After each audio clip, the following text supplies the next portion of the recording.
The Omega's Lullaby, a werewolf romance story. Opening, hello my beautiful dreamers. This is Luna, and welcome back to Luna's Romance audiobooks, where the most overlooked hearts can hold the greatest magic, and sometimes the one everyone rejects is exactly who's needed most. Tonight I have a story that will warm your souls and surprise you at every turn. A tale of twin pups who couldn't be calmed, an alpha king desperate for peace, and an omega maid who everyone had dismissed as worthless. Until she did something no one else could do. Imagine being invisible, the lowest of the low. An omega so weak that even other omegas look down on you. Imagine watching countless qualified wolves try and fail to soothe the royal children, while you scrub floors and keep your head down, knowing your place. Now imagine discovering that your perceived weakness is actually your greatest strength. That the gift everyone mocked makes you the one person, the only person, who can bring peace to chaos. So settle in close, my dreamers. This is a story about being underestimated and rising above it, about finding your purpose in unexpected places, and about learning that sometimes the most powerful wolves are the gentlest ones.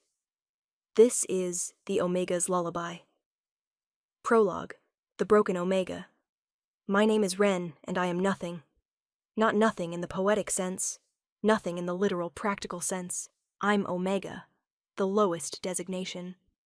But even among Omegas, I'm at the bottom. Too small, too weak, too quiet, too... everything wrong. Ren, you missed a spot, the head housekeeper snapped, pointing to a corner of the palace corridor I'd been scrubbing for an hour. Yes, ma'am. Sorry, ma'am. I scrubbed harder, my knees aching from hours on the stone floor. Around me, the royal palace bustled with activity. Servants rushing between chambers, guards changing shifts, nobles arriving for court, and me, invisible except when someone needed to criticize my work. I'd been working at the palace for 3 months. 3 months of scrubbing floors, emptying chamber pots, washing linens. The jobs no one else wanted. Why did we even hire her? Another servant whispered, not bothering to lower her voice. She's useless. Can barely lift the wash baskets. The king requires us to employ omegas from the outcast shelters. Some charity program. Charity wasted on that one. She'll probably die of consumption before winter. I kept my head down, pretending not to hear. I was used to it. Had heard variations of it my whole life. Too weak to live. Too worthless to matter. Better off dead. I'd been born the runt of a litter of 6. My siblings thrived. I barely survived. My parents tried. Truly tried. But when I failed to shift properly at 12, when my wolf emerged as barely more than a large dog, they gave up. She's broken, my mother said, crying. Something's wrong with her. By 15, I'd been turned over to the Omega Shelter, a place for wolves who couldn't function in normal packs. The broken, the weak, the worthless. I learned to make myself useful, learned to clean, to sew, to cook, learned to be so invisible that people forgot I was there. When the royal decree came, that the palace would employ omegas from the shelters, I'd been chosen. Not because I was skilled, but because they needed numbers, and I was expendable. At least we won't feel bad if this one doesn't work out, the shelter director had said. So, here I was. 20 years old, scrubbing floors in the Alpha King's palace, invisible and broken. I didn't know that my brokenness was about to become the kingdom's salvation. I didn't know that the royal twins, the heirs everyone doted on, would change everything. And I didn't know that the gift everyone mocked would make me irreplaceable. Chapter 1. The Silent Omega, 3 months at the palace. Week 1. My first week at the palace was overwhelming. The building was massive, corridors that went on forever, rooms I'd never seen the inside of, areas servants like me were forbidden to enter. Stay in the lower levels, the head housekeeper Matilda instructed. Your laundry and floor duty only. Don't speak unless spoken to. Don't make eye contact with nobles. Don't cause any trouble. Yes, ma'am. And speak up. You mumble like a mouse. No one can hear you. I tried to speak louder, but my voice had never been strong. Barely above a whisper on my best days. Useless, Matilda muttered. Just stay out of the way. So I did. I scrubbed floors before dawn, when the palace was still sleeping, washed linens in the basement laundry, where no one important ever ventured, kept my head down and my voice silent. The other servants ignored me. The Omega ones were kind enough, but busy. The Beta and Alpha servants treated me like furniture. I didn't mind. I'd always been invisible. This was familiar. Week 4. By the 4th week, I'd learned the rhythm of the palace. Early morning, scrub the main corridors before anyone wakes. Mid-morning, haul laundry to and from the washrooms. Afternoon, clean whatever areas Matilda assigned. Evening, help in the kitchens if needed, otherwise more scrubbing. It was exhausting. My small frame wasn't built for the heavy labor. I collapsed into my tiny servants' quarters every night, muscles screaming. But I was fed. I had shelter. I was safe. That was more than I'd had before. "Did you hear?" one of the Omega servants, Clara, said during a rare break. "The king's twins are here. Arrived yesterday from the countryside." "The heirs?" another asked eagerly. "I haven't seen them since they were babies." "No one has. The king keeps them hidden after—" Clara stopped, glancing around. "After what happened to the queen." Everyone went quiet. I'd heard whispers about the queen, how she'd died giving birth to the twins, how the king had descended into grief so deep he barely functioned for months. "The twins are 3 now," Clara continued quietly. "Old enough to be presented to court. That's why they're here. I heard they're beautiful, perfect alpha pups, both of them. I heard they're monsters, uncontrollable. That's why the king hired 7 nannies before they even arrived. 7 nannies for 2 pups? That seemed excessive. But it wasn't my concern. I was floor scrubbing Omega. I'd never see the royal children. Week 8. The twins' presence changed the palace. Suddenly there was more noise, more chaos, more frantic servants rushing between the royal wing and everywhere else. "The nannies are failing," Clara whispered during laundry duty. "The twins won't calm, won't sleep, won't stop crying. They've gone through 3 nannies already. Each one quit after 2 days. Why can't they calm them? No one knows. The king's tried everything. Healers, experts, even a witch who specializes in temperamental pups.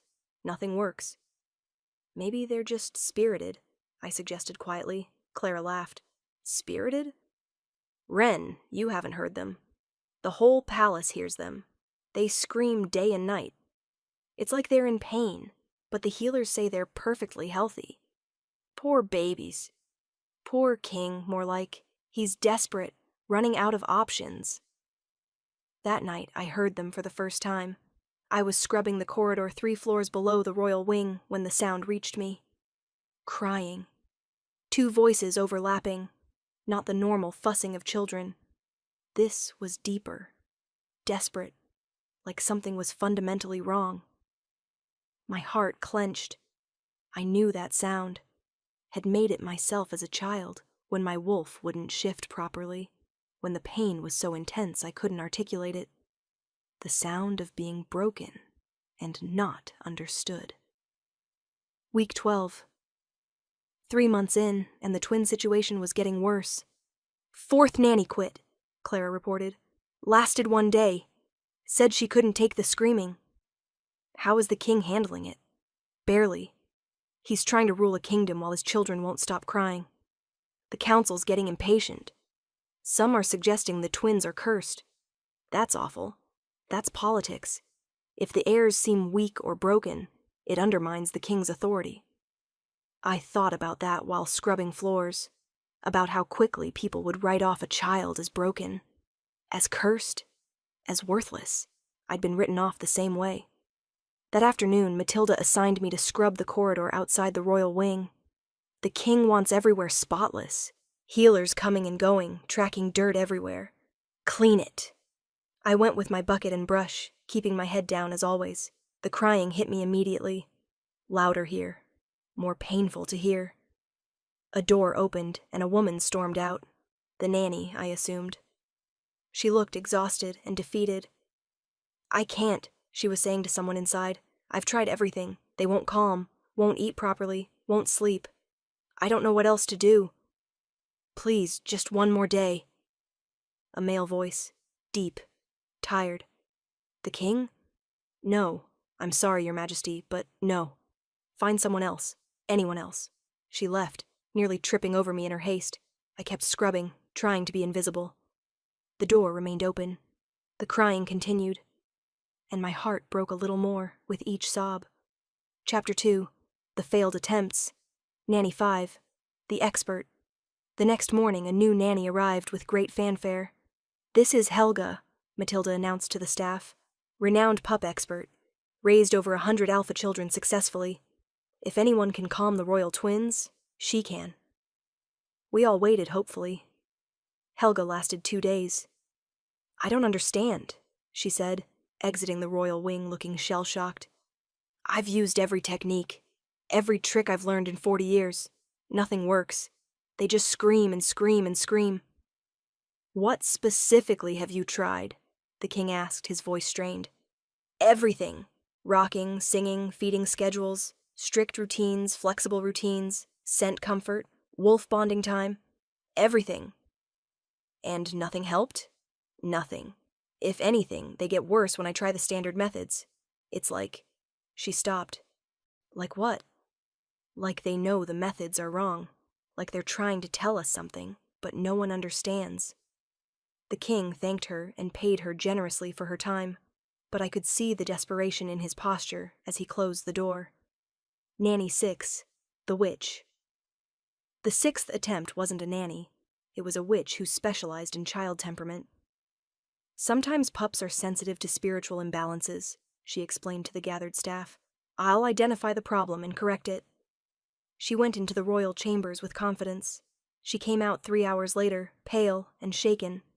Well, the king demanded, there's no curse, no spiritual imbalance, no magical interference. She looked genuinely puzzled. Those pups are just unhappy. Deeply, fundamentally unhappy. But I can't tell you why. That's not helpful. I know. I'm sorry. I wish I had better answers. Another failure. The crying continued. Nanny 7. The healer. Perhaps it's medical, the royal healer suggested. Some condition we're missing. They brought in specialists, examined the twins thoroughly. Physically perfect, they reported. No illness, no condition, no explanation for the distress. Then why won't they stop crying? The king's voice was breaking now. We don't know, Your Majesty. We're sorry. Nanny 8, the desperate alpha. The 8th attempt was different. A female alpha, recommended by the council. She has natural authority, they said. She'll establish dominance, and the pups will submit. I was scrubbing nearby when I heard her enter the royal wing. These pups need discipline, she announced. Firm boundaries. They're testing you. 10 minutes later, the crying intensified to screaming. 20 minutes later, she emerged, her confident expression replaced by confusion. They won't submit. They just won't. They get more hysterical when I use alpha authority. Maybe they're too young. No, I've handled younger. This is different. It's like alpha commands make them worse. The king dismissed her, looking more hopeless than ever. The king's breakdown. That night I was scrubbing the corridor late when I heard it. A man crying. Deep, wrenching sobs coming from behind the closed door of the royal wing. The king, crying along with his children. I don't know what to do, his voice carried through the door. I don't know how to help them. What kind of father can't even comfort his own children? My heart broke. I'd never met the king, never even seen him up close. But hearing him break down, hearing his pain and helplessness, it made him human, made him someone I understood. Because I knew what it felt like to be broken and not understood. I stood there, frozen, listening to a powerful alpha king crying because he couldn't soothe his babies, and something inside me stirred. A need, a pull, a certainty that made no sense. I could help. I didn't know how I knew, but I knew. The problem was, who would ever listen to someone like me? Chapter 3: The Invisible Girl. My history. To understand why I never spoke up, you have to understand where I came from. I was born to a lower-tier family in the Clearwater Pack. My father was an Omega laborer. My mother was Omega domestic. They weren't weak by Omega standards, just normal, unremarkable.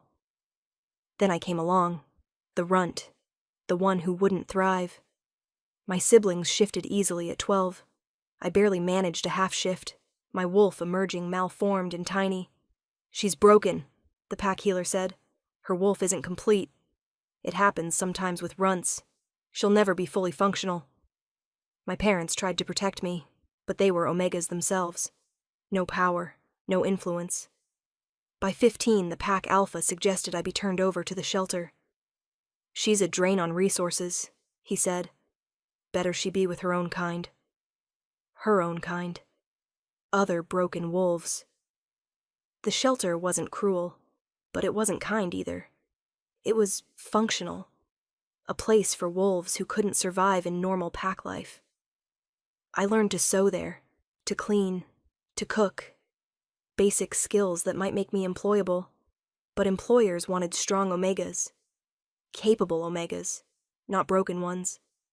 "Your wolf is too weak," one said. "You can't even properly scent track. How would you be useful?" "You're too small," another dismissed. "We need Omegas who can handle physical labor." When the royal decree came, requiring the palace to hire from the shelters, I'd been chosen almost by default. "She'll die anyway," the shelter director said. "Might as well be working." So encouraging. Why I stayed silent with that history. You can understand why I never suggested I could help the twins. Who would listen to broken Omega Ren? The nannies were experts. The healers were trained. The witch was powerful. What could I possibly offer? Nothing. I was nothing. So I kept my head down and scrubbed my floors, but every day the crying got worse. And every day my certainty grew. I could help. I knew I could. The question was, how? The observation. I started paying attention during my cleaning duties. When the nannies tried loud, firm commands, the crying intensified. When they tried structured routines, the crying continued. When they tried traditional lullabies, no change. When they tried wolf bonding, shifting, and letting the pups interact with their wolves, the pups got more agitated. Every standard method failed. But I noticed something else. When the palace was quiet, late at night, early morning, the crying lessened slightly. When there was chaos, people rushing around, loud voices, activity, it got worse. When multiple people were in the room, more crying. When the king sat alone with them, quiet and still, marginally better, but still distressed. They didn't respond to authority. They didn't respond to expertise. They didn't respond to standard methods. What did that mean? The gift I never wanted. There was something about me I'd never told anyone. A secret. An embarrassment. My incomplete wolf came with an unexpected side effect. I could feel emotions. Not just my own, everyone's. Like the incomplete shift left me open to pack bonds that shouldn't exist. It was overwhelming, constant, exhausting. In crowds, I was bombarded with feelings: anger, joy, frustration, love, all of it hitting me at once. That's why I kept my head down, why I avoided people, why I seemed so weak. I wasn't weak. I was drowning in everyone else's emotions. The shelter had a healer examine me once. Empathic sensitivity, she'd diagnosed, rare in wolves. Usually only seers have it, but never this strong. Can you fix it? There's nothing to fix. It's part of who you are. She'd looked at me with something like pity. Learn to shield, or it'll destroy you. I'd learned to shield somewhat. Walls in my mind, barriers. But it was exhausting, maintaining shields every waking moment. That's why I seemed tired, why I seemed weak. I was fighting a constant battle no one else could see. But here's the thing about empathic sensitivity. I didn't just feel emotions. I could influence them, not control, not manipulate, but soothe, calm, ease. It happened accidentally sometimes. An angry person near me would calm down. A crying child would quiet. I'd never told anyone, because who would believe that broken Omega Ren had any gift at all? But listening to the twins cry, feeling their distress through the walls, I knew. I knew what they needed. They needed someone who could feel what they felt, understand their distress, soothe them emotionally, not just physically. They needed someone like me. Chapter 4, The Turning Point. Week 14, The Crisis. The Council's demanding action, Clara whispered during laundry. They say if the king can't control his own children, how can he control the kingdom? That's not fair. Since when is politics fair? They're looking for any excuse to undermine him. The crying twins are perfect ammunition. What will he do? I don't know, but it has to be soon. The twins haven't slept properly in weeks. Neither has the king. Something's going to break. That night, it did. I was scrubbing the corridor outside the royal wing, working late because I'd fallen behind on my duties. The crying was particularly bad. Heart-wrenching. Desperate. The door opened, and the king emerged. I'd never seen him up close before. He was not what I expected. Young, late 20s, maybe early 30s. Tall, broad-shouldered, clearly powerful. Dark hair disheveled. Eyes shadowed with exhaustion. He looked broken. He didn't notice me at first. Just stood in the corridor, head against the wall, shoulders shaking. He was crying. Silently. Hopelessly. I should have left. Should have made myself invisible as always. But my mouth opened before my brain engaged. Your Majesty? My voice was barely a whisper. He spun, surprised. His red-rimmed eyes found me kneeling there with my scrub brush. Who are you? No one, Your Majesty. I'm sorry. I shouldn't have spoken. I started to leave, but his voice stopped me. Wait. You said something? What was it? I was just asking if you were all right. I'm sorry. I know it's not my place. You can hear them? He gestured to the closed door. The crying? Yes, Your Majesty. Everyone can hear it. And what do you think? His voice was raw, desperate. Do you think I'm failing them? That I'm a terrible father? No. The vehemence in my voice surprised us both. No, Your Majesty. You're not failing. You're trying everything. That's not failing. Everything I try makes it worse. He slid down the wall, sitting right there in the corridor. A king, sitting on the floor. 8 nannies, 3 healers. A witch. Nothing works. I should have left. Shouldn't have said anything more. But his pain was palpable. And I felt it. All of it. I stopped, aware of how presumptuous I was being. May I ask what you've tried? He looked at me, really looked at me, for the first time, taking in my small frame, my worn servant's clothes, my nervous posture. Why? I've been listening to the crying, and I noticed patterns. Patterns. He sat up straighter. What kind of patterns? The crying gets worse with too much stimulus. Loud voices, multiple people, strong alpha authority. But gets a little better when things are quiet. When there's just one person. When there's gentleness. He was staring at me intently now. Who are you? Which nanny are you? I'm not a nanny. I'm just a maid, a cleaner. I'm nobody, Your Majesty. If you're nobody, why are you the first person to notice patterns? I had no answer to that. What's your name? Ren, Your Majesty. Ren. He said it like he was tasting it. You think my children need gentleness? I stopped, aware I was overstepping massively. I think they might be overwhelmed. Too many people trying too many things. Too much noise. Too much authority. Maybe they just need quiet, understanding. Every expert says pups need structure, routine, authority. What if your pups are different? Silence. He was processing. Then, come with me. What? Come with me, into the royal chambers. He stood, suddenly all business. I want you to see them. Your Majesty, I'm just a cleaner. I don't care. You've noticed things no one else has. Come. He opened the door and gestured me inside. I had no choice but to follow. Chapter 5. Meeting the twins, the royal chambers. The royal wing was chaos. Toys scattered everywhere, half-eaten food on plates, blankets in piles.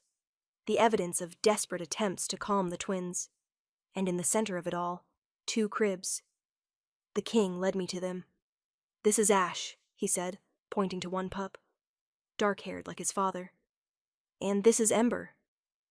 Ember had lighter hair, reddish tints. Both had the same storm-gray eyes. Both were crying. Had probably been crying for hours. Their faces were red, fists clenched, bodies rigid with distress.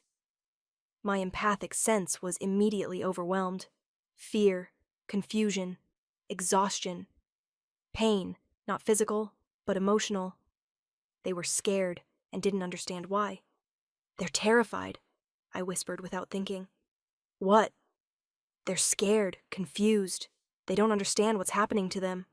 How do you know that? The king's voice was sharp. The healers say they're not in pain. Not physical pain, emotional distress. I moved closer to the cribs without thinking. May I? He nodded, looking baffled. I approached slowly, quietly, keeping my movements gentle. Hello, Ash. Hello, Ember. My name is Wren. My voice was barely above a whisper, but both pups reacted, turning toward me, crying, lessening fractionally. It's okay, I continued softly. I know you're scared. I know it's too loud and too much. I understand. I did something I'd never done intentionally before. I lowered my empathic shields completely. Let my gift reach out.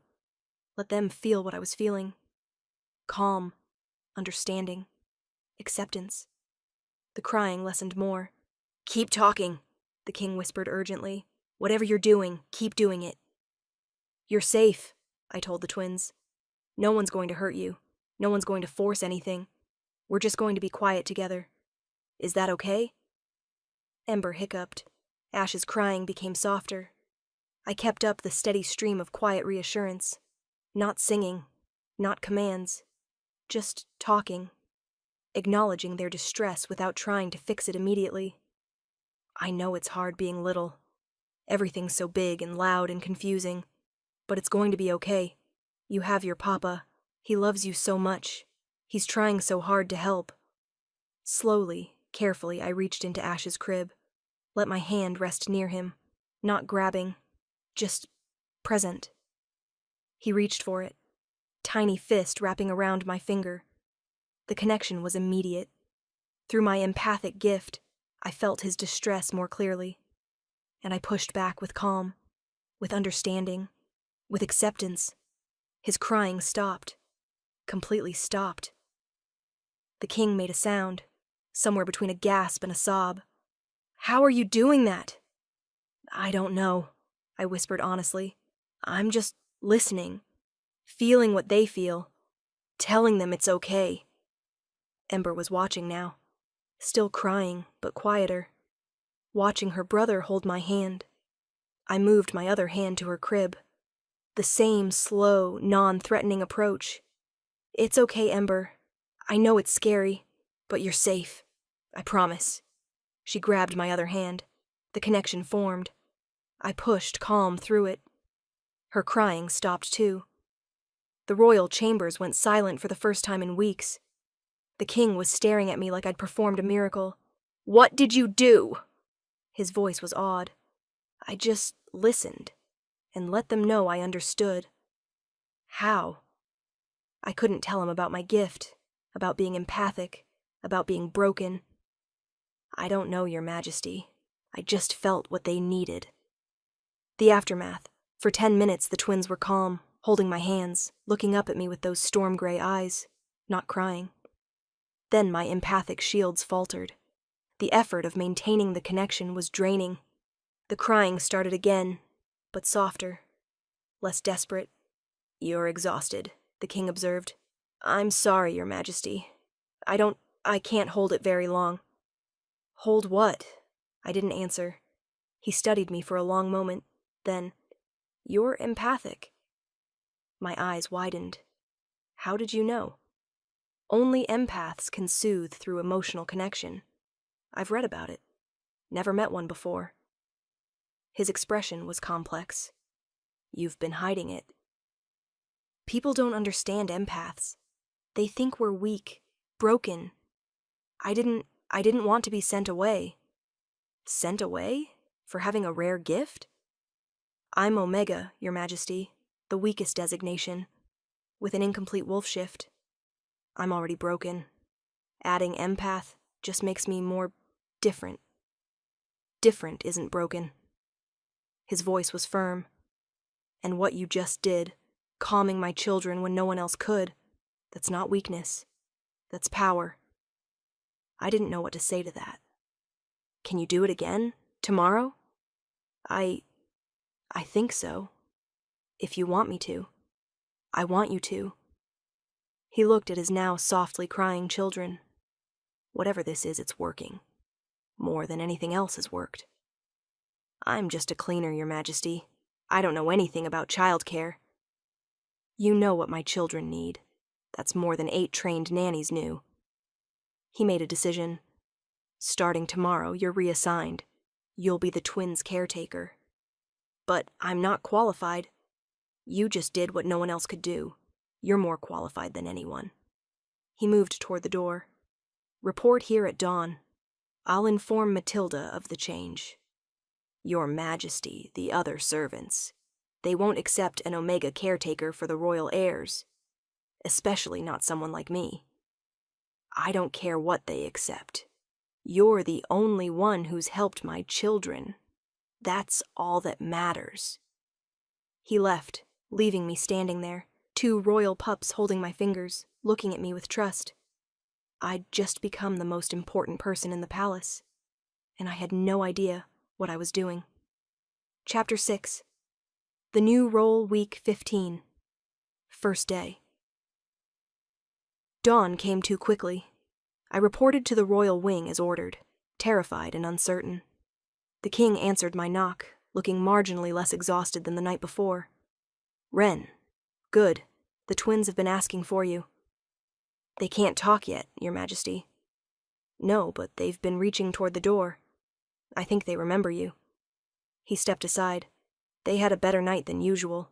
Still cried, but less desperately." I entered the chambers, and both pups immediately focused on me. "Wren," the king said formally, "from today you are royal caretaker for Prince Ash and Princess Ember. Your sole responsibility is their well-being. You'll have full authority over their care, schedule, and needs." "Your Majesty, I really don't know what I'm doing." "Learn, adapt, but keep doing whatever you did last night." His eyes held mine. "My children need you. The kingdom needs them calm. Will you do this?" What choice did I have? "Yes, Your Majesty." "Good. I'll send servants to help with the physical care, feeding, bathing, changing. You focus on the emotional soothing." He moved toward the door. "I have council meetings all day. Can you manage?" "I'll try." After he left, I stood in the royal chambers, 2 pups staring at me expectantly. "Well," I said softly, "I guess we're doing this." The learning curve. The first hour was trial and error. The pups were 3 years old enough to be mobile, communicative, curious. But they'd been in constant distress for so long, they didn't know how to be normal children. I started slowly, sat on the floor. Let them come to me. Ash crawled over first, curious. Ember followed, more cautious. "Hi," I said softly. "Remember me?" "I'm Wren." Ash grabbed my hand again. That immediate connection. I pushed calm through it, felt his relief. Ember touched my other hand, Same connection formed. Okay, this is good. We can work with this. I discovered quickly that physical touch was essential. When they held my hands, the empathic connection strengthened. They calmed, but I couldn't hold both their hands constantly. I'd collapse from exhaustion. I needed to teach them to self-soothe, to feel safe without constant contact. How about a game? I suggested. Let's build something.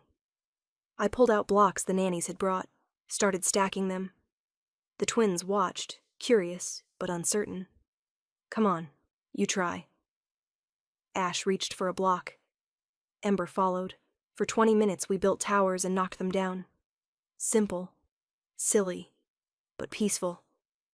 When they started getting agitated, I'd let them touch my hands, feel my calm, then redirect to another activity. By noon, we'd achieved something miraculous. 3 hours without crying. The skepticism.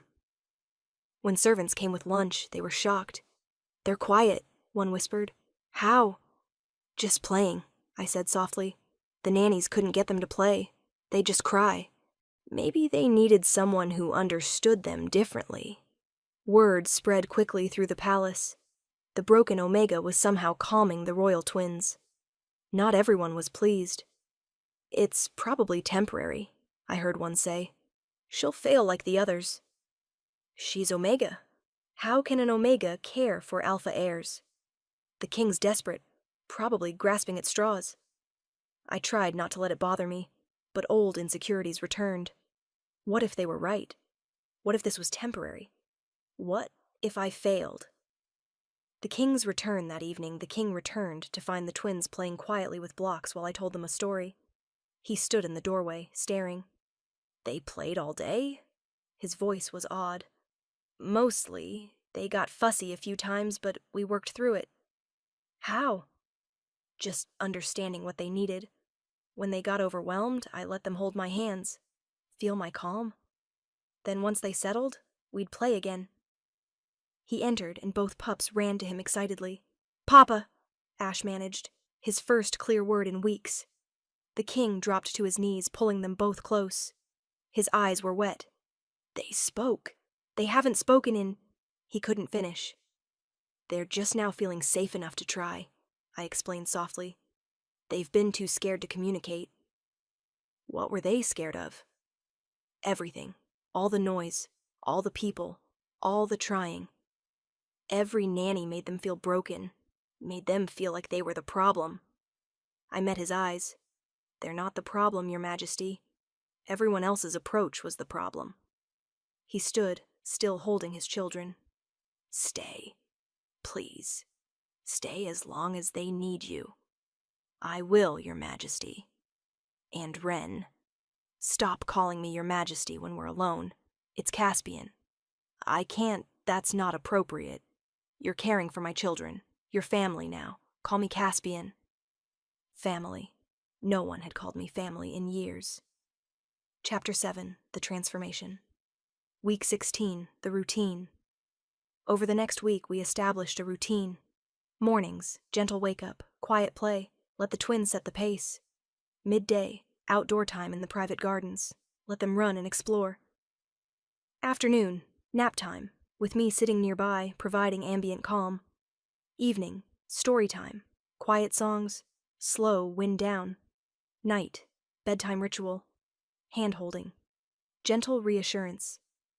The crying diminished daily. By the end of the week, it was rare, only when they were genuinely tired or hungry. It's remarkable, Caspian said one evening, watching them sleep peacefully. You've done in a week what no one else could do in months. They just needed someone who listened. How do you do it? The empathic gift, how does it work? I hesitated, then explained. About my broken wolf, about feeling everyone's emotions, about learning to shield or be overwhelmed. And you can push emotions too? Make people feel what you feel? Sort of. I can influence emotions but not control them. With the twins, I just share my calm. They feel it, and it helps them find their own calm. That's incredible. And exhausting, I imagine. Yes, I have to rest frequently or I'll collapse. He looked troubled. I'm pushing you too hard. No, this is important. They're important. I'll manage. Let me hire assistants. People to help with the physical care so you can focus on the emotional support. That might help, but they have to be quiet, gentle. The twins are sensitive to aggressive energy. I'll find the right people. I promise. Week 18. The breakthrough. The breakthrough came during an outdoor play session. The twins were running through the garden, actually laughing, for the first time. Caspian had joined us. His council meetings finished early. Watch this, Papa, Ember called, jumping off a low wall. He caught her, spinning her around. Very brave. Me too, Ash demanded. I watched them play, my heart full. This was what they'd needed all along. Permission to be children. Space to be themselves. You're smiling, Caspian said, joining me on the bench. They're happy. How can I not smile? You've given them this. Given me this. His voice was thick. I don't know how to thank you. You don't need to thank me. This is what I was meant to do. I think. What you were meant to do, he repeated softly. Ren, can I ask you something personal? Yes? Why do you always call yourself broken? The question caught me off guard. Because I am. My wolf is incomplete. I'm weak, too small, too sensitive. I'm everything wrong with omegas. You're not wrong. You're different. There's a distinction. Different gets you cast out, made invisible, told you're worthless. Who told you that? Everyone, my pack, the shelter, other servants. I've been told I'm broken my whole life. His expression was fierce. They were wrong. All of them. You're not broken, Ren. You have a rare, powerful gift that helps people. That saved my children. How is that broken? I had no answer. Promise me something, he said seriously. Promise me you'll stop seeing yourself as broken. You're not. You're extraordinary. I don't know if I can promise that. 20 years of being told you're worthless doesn't disappear overnight. Then I'll remind you every day until you believe it. His hand covered mine. You're not broken. You're perfect exactly as you are. The touch sent warmth through me.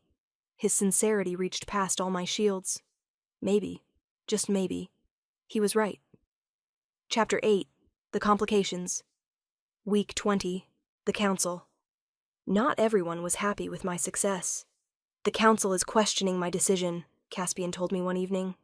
They think it's inappropriate for an Omega servant to be the primary caretaker for royal heirs. They're right. It is inappropriate by traditional standards. Traditional standards failed my children. You saved them. His jaw was set. But the Council wants to meet you, assess you, make sure you're suitable. I'm not suitable. We all know that. Stop. You're completely suitable. But they need to see it themselves. He looked at me seriously. Can you face them? It won't be pleasant. They'll question everything. Your background, your qualifications, your Omega status. If it means keeping the twins happy, I'll face anything. That's what I hoped you'd say. The council meeting was as awful as predicted. 10 elder wolves, all alpha or beta, all looking at me like I was something distasteful. This is the Omega? One said dismissively. She's tiny, weak. How can she possibly handle royal children? By succeeding where everyone else failed, Caspian said coldly. The twins haven't cried in days. They're happy, healthy, developing normally. That's what matters. But she's Omega? So what? Omega doesn't mean incapable. It means gentler, calmer. Exactly what my children needed. Your Majesty, with respect, this sets a dangerous precedent. Elevating a servant, an Omega servant, to such an important position. I'm not elevating her position. I'm acknowledging her results. She does what no expert could do. That makes her invaluable. How does she do it? Another counselor demanded, looking at me. What's your secret, girl? I kept my voice steady. I listen. I feel what they need. I respond with gentleness instead of authority. That's not an answer. How do you feel what they need? I glanced at Caspian. He nodded slightly. I'm empathic, I said quietly. I can sense emotions. The twins were overwhelmed by too much input. I helped them feel calm. Silence. Then, empathic? That's incredibly rare. And dangerous, another added. Empaths can manipulate emotions. How do we know she's not manipulating the heirs? She's not manipulating them, Caspian said firmly. She's soothing them. There's a difference. Still concerning. What if she turns them against you? Against the crown? She's incapable of that. Her gift is compassion, not manipulation. The debate raged for an hour. Half the council wanted me removed immediately. The other half admitted my results were undeniable. Finally, the head counselor spoke. A trial period. 3 months. If the twins remain calm, healthy, and happy, she stays. If there are any problems, she's removed immediately. That's fair, Caspian agreed, though his tone said he thought it was anything but fair. One more condition, the counselor added. She must be monitored. Regular reports on her methods. We won't have the heirs corrupted by inappropriate Omega influence. Agreed, Caspian said through gritted teeth. After they left, he was furious. Monitored, like you're a criminal. It's okay. I understand their concerns. I don't. You've done nothing but help, yet they treat you like a threat because you're Omega. That's the world we live in. It shouldn't be, and I'm going to change it. His eyes blazed gold.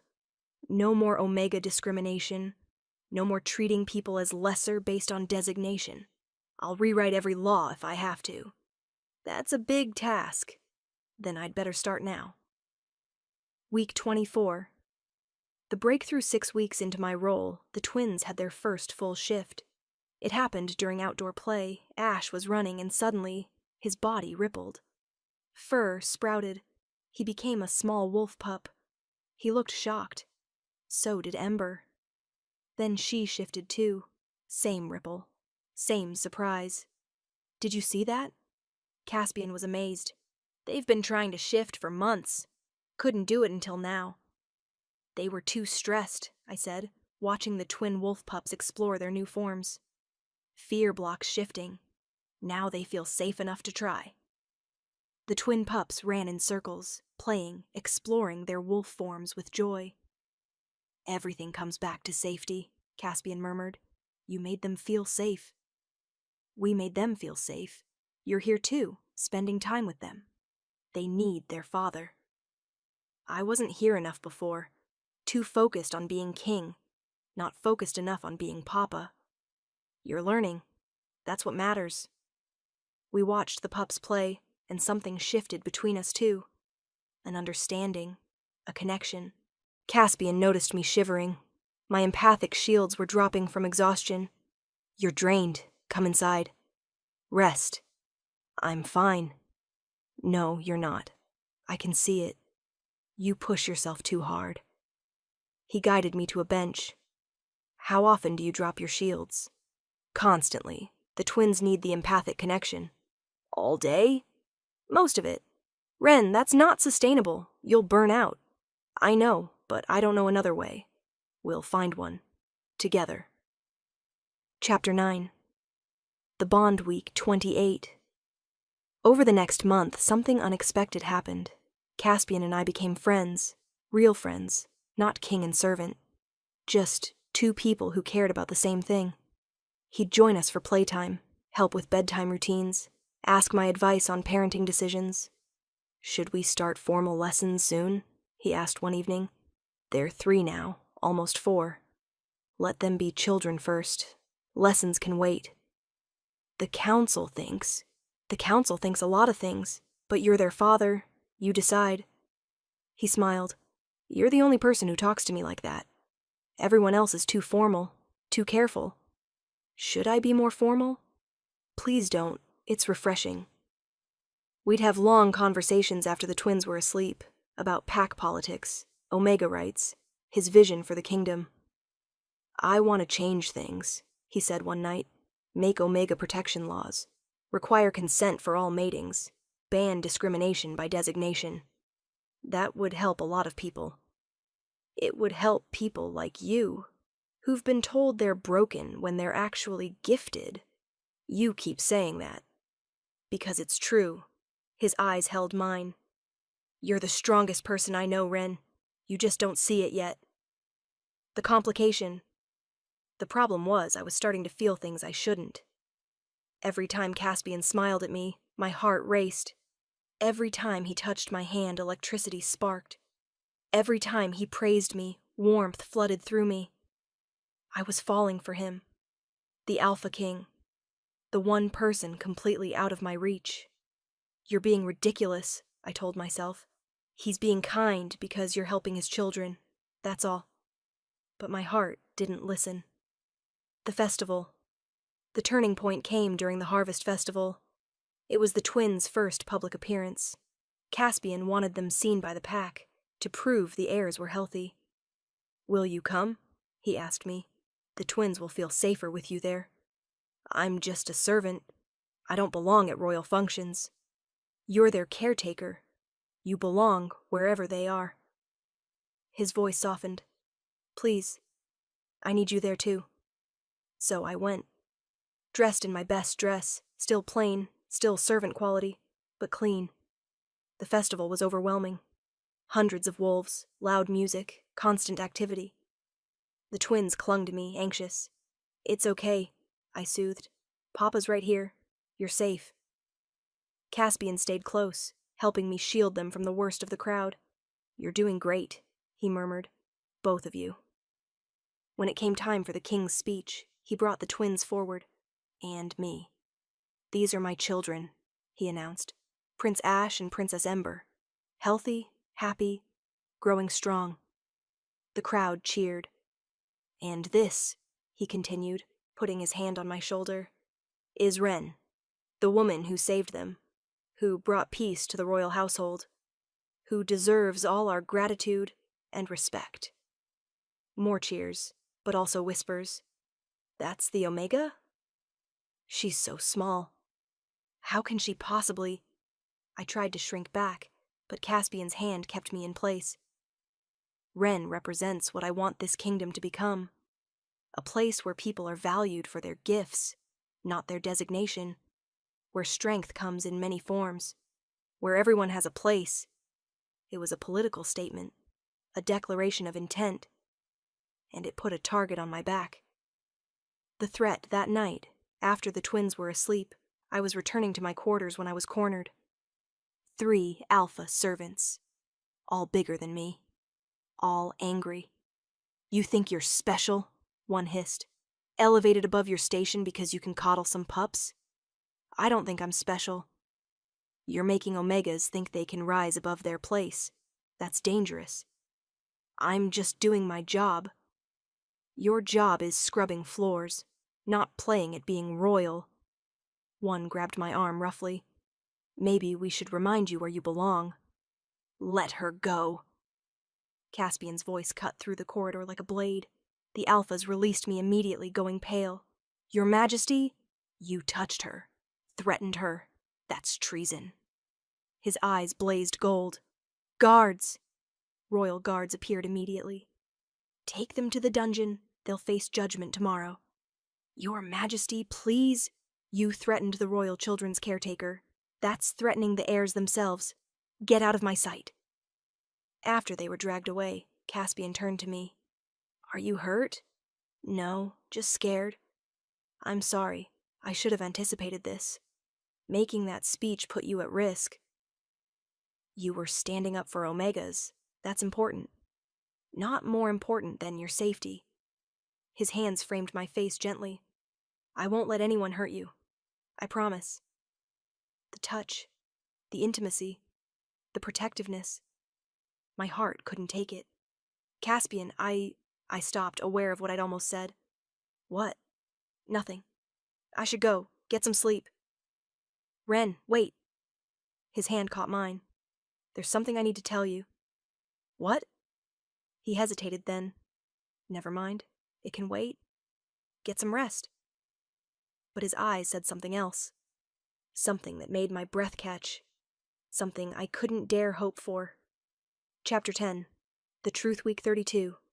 3 months after I became the twins' caretaker, they were thriving.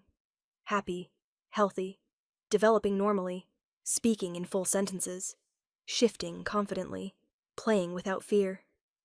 The council had to admit, grudgingly, that I'd succeeded where everyone else failed.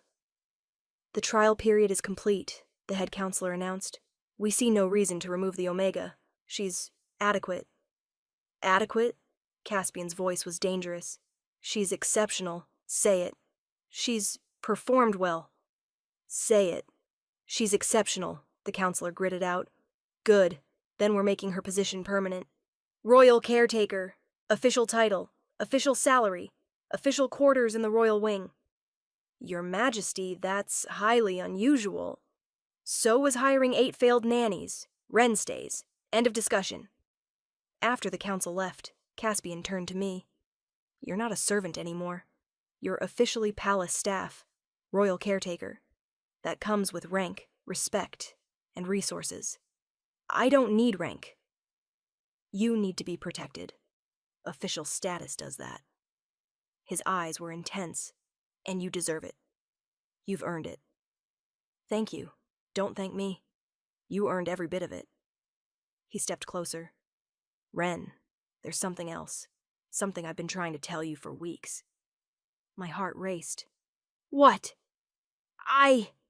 He stopped as the twins burst in, demanding attention. Papa! Wren, play with us! The moment was lost, but something had shifted. Something was coming.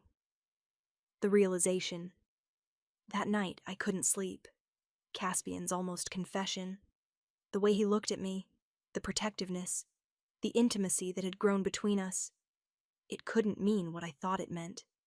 He was the Alpha King. I was an Omega X servant. We were impossible, but my heart didn't care about impossible. A knock at my door. Late. Unexpected. I opened it to find Caspian looking determined.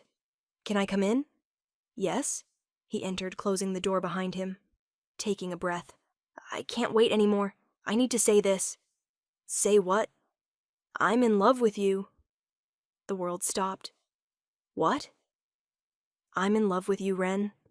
I've been falling for you for months. Every day I watch you with my children. Every conversation we have. Every moment you show me who you really are. His eyes were blazing. You're brilliant and kind and strong, and I love you. You can't. I'm Omega. I don't care. You're you. That's all that matters. Caspian, you're the king. I'm nothing. You're everything. He moved closer. You saved my children. Saved me. Showed me what strength really looks like. Made me believe in changing the kingdom. You're everything, Wren. People will never accept. I don't care what people accept. I care about you. About us. About building something real. His hands framed my face. Tell me you don't feel this too. Tell me I'm alone in this. I couldn't. Because I did feel it. Had been feeling it for weeks. I love you too, I whispered. But... He kissed me before I could list all the reasons why this was impossible. And for that moment, nothing else mattered. Epilogue. 3 years later, the royal chambers were full of laughter. Ash and Ember, now 6, were chasing each other around while their baby brother Reed watched from my lap. Careful, I called. Don't knock over. Too late. A vase crashed. Caspian appeared in the doorway, raising an eyebrow. Should I ask? Probably not, I said, trying to look stern at the twins. Both gave me their best innocent faces. We're sorry, Mama, Ember said. Mama. I'd never get used to that. After Caspian's declaration 3 years ago, things had moved quickly. The council objected, of course. An Omega Luna Queen was unprecedented, scandalous, inappropriate. I don't care, Caspian had told them. Wren is my mate, my choice, my Luna. Accept it, or find new positions. They'd accepted it, grudgingly. The kingdom had been slower to accept. Whispers, gossip, criticism. But then they'd seen the twins. Happy, healthy, thriving under my care. They'd seen the laws Caspian passed, Omega protection, consent requirements, anti-discrimination measures. They'd seen how I handled Luna duties with the same quiet competence I'd shown with the twins. Slowly, acceptance came. Not from everyone, but from enough. "You're staring," Caspian said, pulling me from my thoughts. Just remembering. 3 years ago I was scrubbing floors. Now I'm Luna Queen with 3 children. 4 children, he corrected, his hand on my slightly swollen belly. 4, I agreed, smiling. You're determined to have a large family. I'm determined to fill this palace with love and laughter. You're the one making that possible. He kissed my forehead. Never doubt that. I don't. Not anymore. I touched his face. You taught me I wasn't broken. That I was enough exactly as I am. You taught me what real strength looks like. What love looks like. What matters most. His arms wrapped around me and Reed. Thank you for saying yes. For choosing this impossible life. Thank you for seeing me. Really seeing me. When everyone else looked through me. Ash and Ember crashed into us, demanding attention. Reed giggled. The palace was chaos and love, and everything I'd never dared dream of. Mama, tell us the story, Ember demanded, about how you and Papa fell in love. You've heard it 100 times. We want to hear it again. Caspian grinned. Yes, Mama. Tell us how an Omega maid saved the kingdom by calming the uncontrollable twins. I rolled my eyes but smiled. Fine. Once upon a time, there were 2 little pups who cried all the time. I told them the story, about being invisible, about hearing their cries and feeling their pain, about being brave enough to suggest I could help. And Papa listened, Ash asked. Papa listened, even though I was nobody, even though no one thought I could help. He listened. Because love means listening, Ember recited. She'd heard this lesson many times. Exactly. Love means seeing people for who they really are, not who others say they are. Like how everyone said you were broken, but you weren't, Ash added. Like that. And now you're queen, Ember said proudly, and you still sing us lullabies every night. Always. That's the most important job I have. That night, after tucking the twins into bed, I stood in the nursery with Reed, singing softly. Caspian joined me, his arms around us both. You know what I realized? He said quietly. What? The day I heard you speaking to those servants, telling them you noticed patterns in the crying. That was the day my world changed. I just didn't know it yet. The day you met Broken Omega Ren. The day I met the strongest woman I'd ever know. The woman who would become my Luna. My love. My everything. He turned me to face him. You're not broken, Ren. You never were. You're perfect. Exactly as the moon goddess made you. I'm starting to believe that. Good, because it's true. He kissed me softly. I love you, today, tomorrow, always. I love you too, my king, my mate, my heart. Reed yawned and we put him in his crib. As we left, I looked back at the sleeping pup. 3 years ago, I'd been the lowest of the low, the one everyone rejected, the broken Omega who wasn't worth anything. Now I was Luna Queen, mother to 3, soon 4, royal children, partner to a king who'd changed laws for me, proof that being underestimated didn't define your worth. What are you thinking? Caspian asked. That no one could calm the Alpha King's twin pups. Until the Omega maid they all rejected did the one thing no one else thought to try. What was that? Listened, truly listened, and loved them exactly as they were. Sounds familiar. That's what you did for me too. His hand found mine. Listened when I was desperate. Loved when I was broken. Saw me when I felt invisible. We saved each other. Yes, we did. He pulled me close. Thank you for being brave enough to speak up that night. For offering to help when you had every reason to stay silent.